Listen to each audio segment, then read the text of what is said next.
Bonjour tout le monde, aujourd'hui je vais vous apprendre l'opérateur inférieur ou égal à comparaison. Ok, c'est quoi inférieur ou égal à l'opérateur de comparaison sur Java? Sur Java, inférieur ou égal à l'opérateur de comparaison est utilisé pour demander Java si un petit nombre est plus petit, plus petit ou égal à un grand nombre. Alors, pour que vous compreniez mieux, je vais vous montrer des exemples en utilisant l'inférieur ou égal à l'opérateur de comparaison. Alors, en premier, on va commencer par écrire entier, int.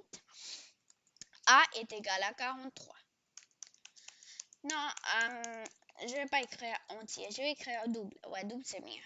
Double, I est égal à 34. Puis, on va écrire double. Double, A est égal à 21. Qu'est-ce qui s'est passé? Attendez. 41. Ok, maintenant, il faut toujours mettre notre semi-colon aussi. Ok, maintenant, on va écrire system.out.println. Oui, j'ai oublié de les écrire en nombre décimal. Car la variable double est utilisée.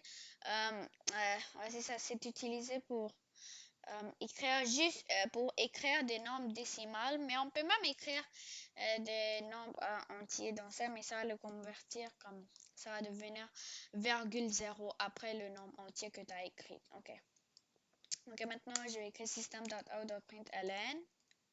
Attendez. System.out.println. Entre les parenthèses, il faut écrire i. I est plus petit ou non inférieur à, ou on peut même dire plus petit ou égal à l'opérateur. Non, c'est ça, plus petit ou égal à la variable a. Ok, maintenant, il faut enlever ça. Ok, et c'est ça, j'ai oublié de vous dire qu'il ne faut pas écrire notre nombre décimal dans la variable double, mettons virgule, car Java comprend juste un seul langage, c'est anglais. Java comprend pas français, Java comprend pas espagnol, Java comprend pas d'autres types de langage. Alors, Java va pas accepter ce que tu as écrit. Alors, c'est ça, Java comprend juste langage anglais, et dans le langage anglais, on écrit dans les nombres décimales en écrivant point, 34 points et notre un nombre entier qu'on veut écrire après. Attendez. Je sais pas pourquoi c'est en train de un peu glitcher ou bugger. Et c'est pas grave. Attendez. Ça prend du temps. Ok, c'est pas grave. Ok, maintenant, je vais vous dire que il y a d'autres façons d'écrire notre même condition. I est plus petit ou égal à A. Il y a d'autres façons pour écrire notre même condition. On peut écrire notre même condition en utilisant if statement, for loop, while loop, do while loop. Et c'est ça. Alors maintenant, aujourd'hui, dans cette vidéo, je vais vous montrer comment écrire cette même condition ou une autre condition dans le if statement ou dans le dans le do while loop. Et c'est pas la même chose que while loop et for loop. Ok, en premier, on va écrire, on va commencer par écrire if. If, ça veut juste, quand on le traduit comme en français, ça veut dire si, entre les parenthèses, si i est plus, pas a est plus petit, ou égal à i. Alors, en premier, il faut mettre notre curly brace après notre parenthèse. Après, il faut écrire system.out.println, car il faut toujours écrire comme une condition après après d'écrire c'est ça le système, le if statement, je veux dire. Attendez. Je sais pas pourquoi c'est en train de glitcher.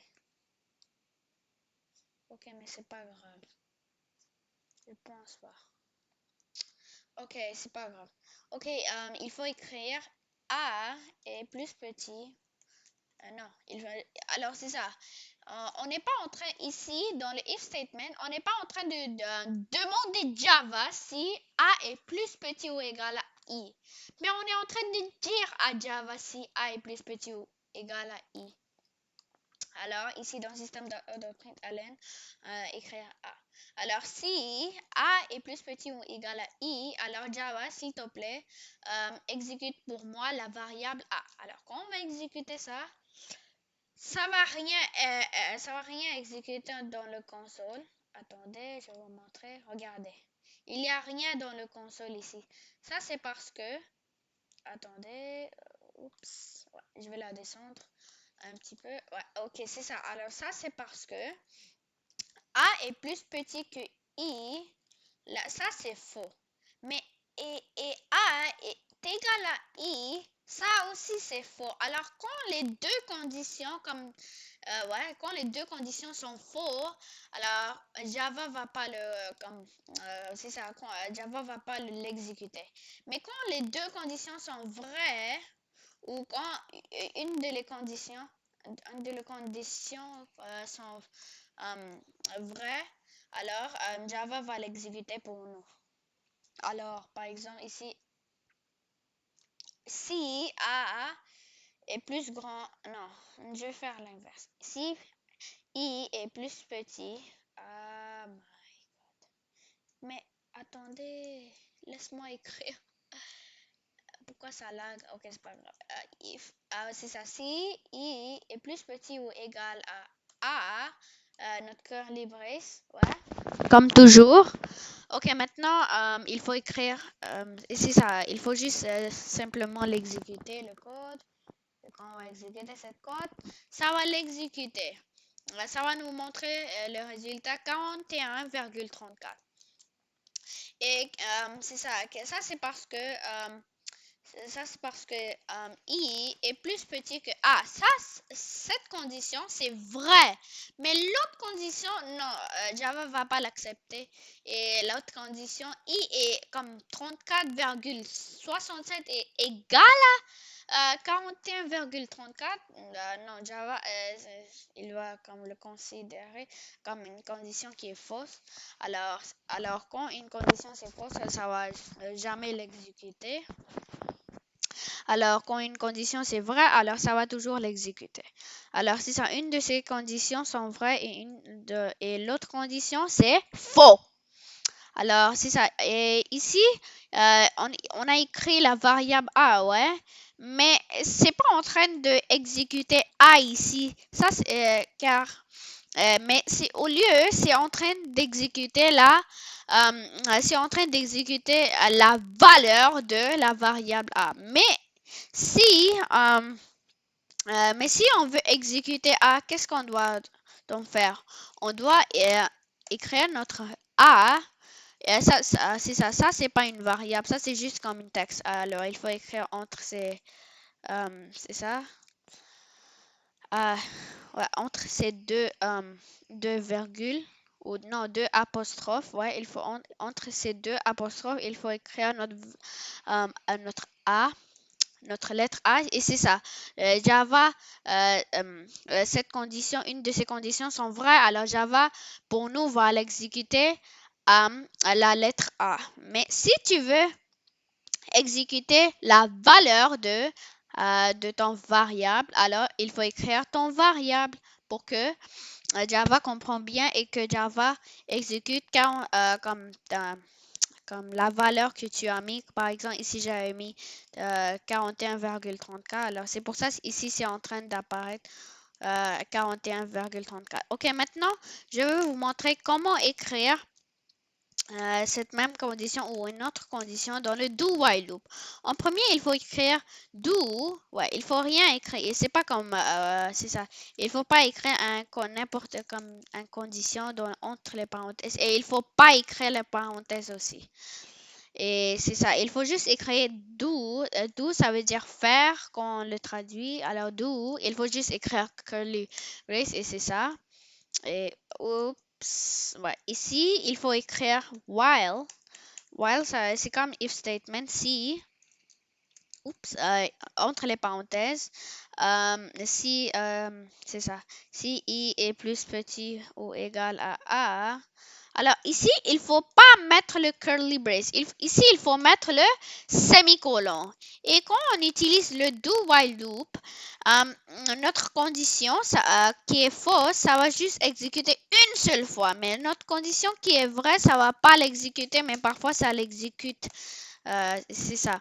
Alors, par exemple, ici, j'ai écrit comme ça. Et oups, c'est ça. Il faut toujours mettre notre semicolon ici. Il faut jamais mettre notre curly brace ici. Alors, c'est ça. C'est l'opposé de for loop, de if statement et while loop. Non, et de for loop et de if statement. C'est ça.